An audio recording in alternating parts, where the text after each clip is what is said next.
name's Julia, and I'm going to be hosting this meeting today. Just to start us off, can you tell us a little bit about what year you are currently in school? Yes, so my name is Anushka Pakhare, and I'm in my freshman year at Juanita High School. Great. So, tell us how, you were able to get into um, this whole research process and, what course did you end up choosing? Was it the Future Scholar or one-on-one? So I chose the Future Scholar one, specifically the course DNA sequencing and cancer diagnostics, held by Dr. Maria Nefetel. I got into research like for the past year. I've been really interested into learning more about science, but specifically like new areas of science and how to explore such areas. Yeah, tell us a little bit more about that. So, was it, by going on the internet by yourself? Was it through high school teachers who also gave you guidance? What prompted your interest in this area? So, mostly, so the specific topic like oncology, which is what my course was on, I mostly went online and research. I had some prior knowledge from school teachers that just basic over like the generic information, but I was really interested in the topic, so I went online, I researched, found more in depth about the topic, and just liked it. Yeah. So then tell us a little bit more about, how the Future Scholar program experience was for you. Did it exceed your expectations? Were you able to, go into it and learn exactly what it is about ontology that you were, curious about? Yeah, so the Future Scholar program really like exceeded my expectations because as someone who doesn't know too much information, this really provided me with like more in-depth from a experienced scholar in the field about information that I might have found online but would not have understood. So the Future Scholar program really helped me understand various aspects of oncology and specifically in terms of like DNA sequencing or genetics and also like cancer diagnostics, which is a very up and coming field. Yeah, definitely. It sounds like you were able to go from, a more generic approach to something that is um, specific but still exploratory enough. And so, were the classes structured, or how were they structured? Was it lecture based, discussion based? Tell us a little bit about that. So in the beginning of this program, it was mostly lecture based as she was providing us with background information and how just generally how the field works, the various aspects and the different topics. But as we got more closer to like the research paper portion, we started doing more like hands-on, like online talking, discussing various topics, and going in depth in some topics that, as a group, we found more interesting. Compared, and we she provided us with many information on like how like maybe different topics that are like more in detailed. Yeah, so speaking more specifically about the topic that you chose, what eventually did you, land on? So I chose the topic of emerging liquid biopsy techniques in specifically for the detection and treatment of melanoma cancer. So I chose this topic because we have been learning in our course about liquid biopsy and how it has been a new novel method for diagnostics. But specifically, I chose melanoma cancer because it's one of the most common cancers in the worldwide, especially in the US, where I'm from. And it's a cancer that is basically most of the time caused by the environment around the person. So it's not up to the like they cannot. It's not genetic or that much. So providing a diagnostics tool or researching more about like the background will give like I just found it very interesting to like provide learn more about it. Yeah, so on the topics of melanoma and liquid biopsy, was your research, largely secondhand research in terms of it being a literature review, or was it a different type of paper?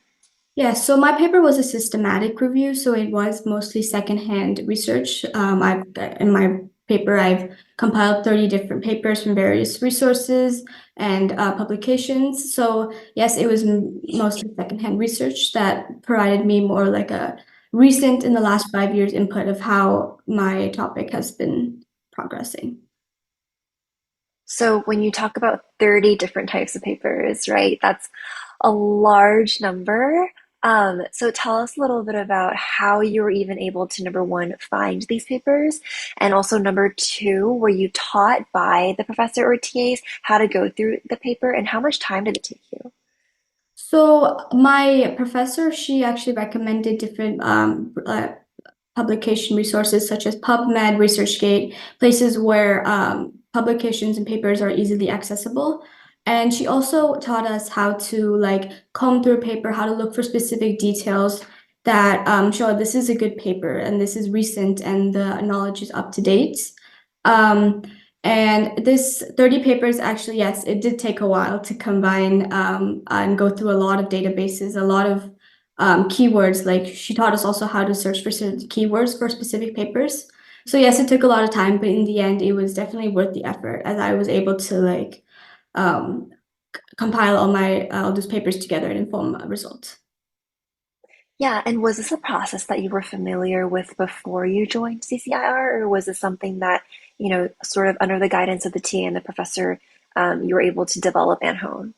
Yeah, so before CCR, I had absolutely no research experience. So the CCR team professor absolutely helped me. They could have guided me through the entire process, taught me how to like research for certain things, how to look at certain databases, and specifically also how to like start and provide like certain data and how to structure my essay and my paper as well.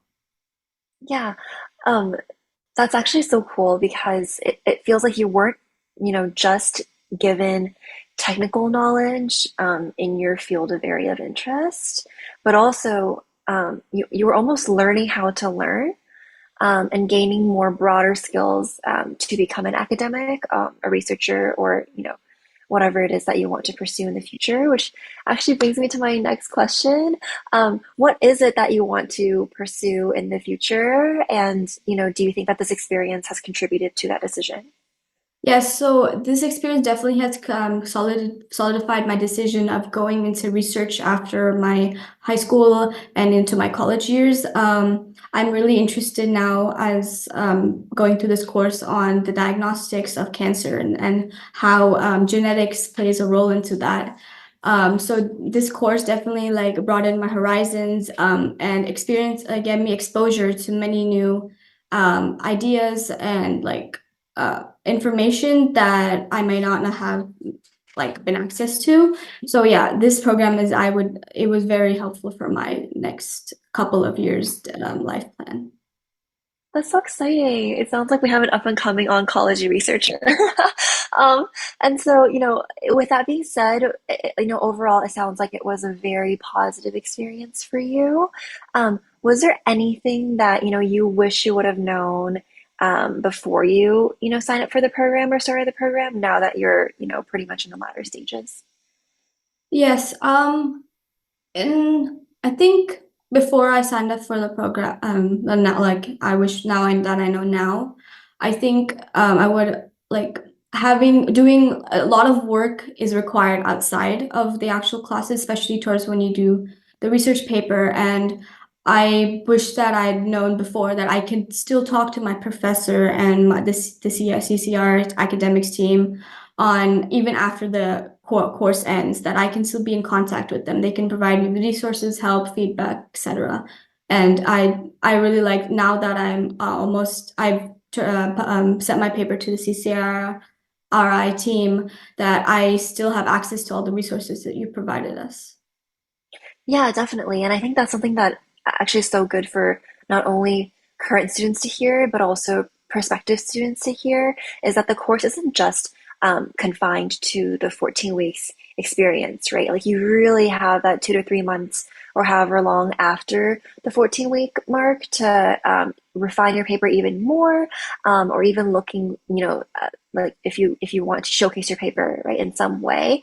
Are you looking to showcase your paper in some way? Yes, I'm looking to publish mine in some journal or a conference that I'm really excited that the academics team is helping with me with that.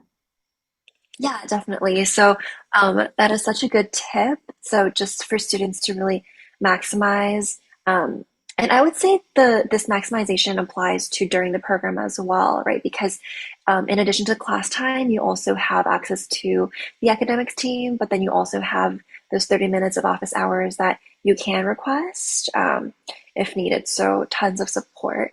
Um, all right. So is there anything that you feel like even though I didn't ask you about that you feel would be super valuable for prospective students to hear? Yeah, I think that this program, I'd like to say, is very good at structuring things and providing information in a well-timed manner. And for the interest field that if prospective students signed up for, the professors are really helpful and they are really educated. So they can provide you with lots of information. And even if you are unsure about some things or you you have questions, the professors are always really kind and they help you answer whatever those questions may be. Yeah, that last point is so important. I think a lot of students are um, a little bit intimidated when they Yeah. look at the stats of people getting accepted in the program and just the papers that people eventually write. They get a little bit intimidated, but like you said, to really just put faith in the fact that the professors are super welcoming as well as knowledgeable, and so really just putting in that vote for yourself to put yourself out there and apply and see if this is also going to be sort of a life-changing experience for you. All right. Thank you so much, Thank you so Anushka, much. for joining us today.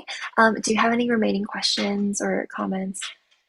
No, just thank you so much for doing this interview with me. Okay, of course. Thank you so much and have a great day.